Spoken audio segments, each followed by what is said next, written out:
Nous allons vous présenter notre projet scientifique en équipe. Pendant un an, à l'ESPCI, nous avons travaillé sur la synthèse d'une peau artificielle. Nous allons nous intéresser à l'exemple de la peau. On y retrouve le tissu conjonctif sous l'épiderme. Il contient des cellules de la peau qu'on appelle fibroblastes et de la fameuse matrice extracellulaire. Ce véritable ciment intercellulaire se compose de différentes molécules et surtout de fibres de collagène. Ce sont des polymères naturels qui vont donner à la peau son caractère élastique. Notre fonction principale sera donc de mimer la peau et de permettre aux fibroblastes de coloniser la matrice synthétique. Nous avons cerné différents critères majeurs pour notre matériau qui devra être élastique et rigide. Il devra aussi pouvoir se dégrader et enfin avoir une structure poreuse pour permettre aux cellules de migrer. Pour répondre à ces attentes, nous utiliserons des polymères biocompatibles et différents produits chimiques permettant de faire des polymérisations. Dans le cas d'une brûlure, la matrice mimant la peau serait appliquée sur la zone lésée. Les fibroblastes de la matrice pourraient alors adhérer à notre échantillon et reconstruire leur propre milieu. En plus d'être biocompatible, l'échantillon pourrait se dégrader naturellement et on aurait donc une cicatrisation complète. Pour atteindre cet objectif, nous avons réalisé deux synthèses.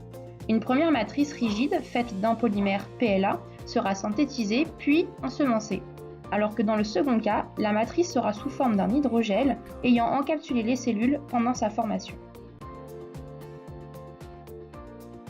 Pour réaliser cette matrice, nous allons d'abord synthétiser l'agent porogène. Il va donner à notre matrice une structure 3D interconnectée. Pour cela, nous recristallisons du sel pour qu'il mesure entre 100 et 300 microns. La dimension de ces pores va permettre aux fibroblastes de se nicher dans tout le volume de la matrice.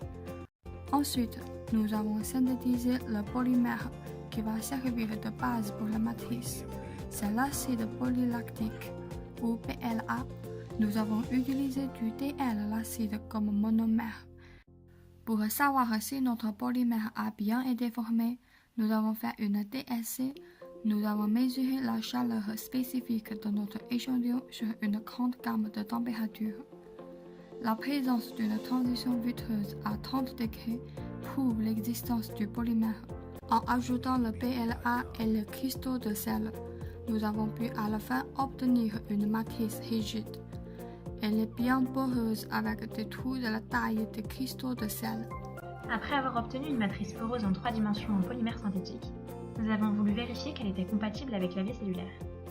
Pour cela, nous avons mis en culture sur la matrice des cellules de peau, les fibroblastes de souris, observées ici au microscope optique. Après 3 jours, nous avons souhaité savoir comment les cellules se sont plues sur la matrice. On réalise un test de viabilité cellulaire avec de l'Alamar Blue. L'Alamar Blue est une espèce bleue qui, lorsqu'elle est réduite par le cycle respiratoire des cellules, devient rose. Ainsi, grâce à des mesures d'absorbance, on peut mesurer combien de cellules ont respiré et donc combien sont vivantes après 3 jours sur la matrice. On obtient le résultat suivant.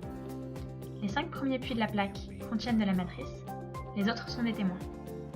On remarque que dans les puits contenant la matrice, les cellules survivent à plus de 60% aussi bien que sur le plastique traité pour la culture cellulaire.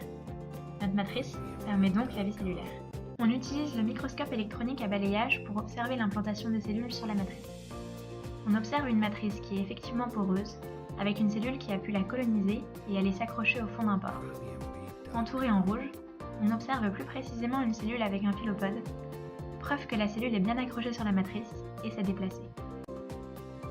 Notre projet était de synthétiser une matrice extracellulaire synthétique selon 2 méthodes différentes. La seconde idée était de créer une matrice sous la forme d'un hydrogel formé de polyéthylène glycol, le PEG, et d'acide polylactique, le PLA.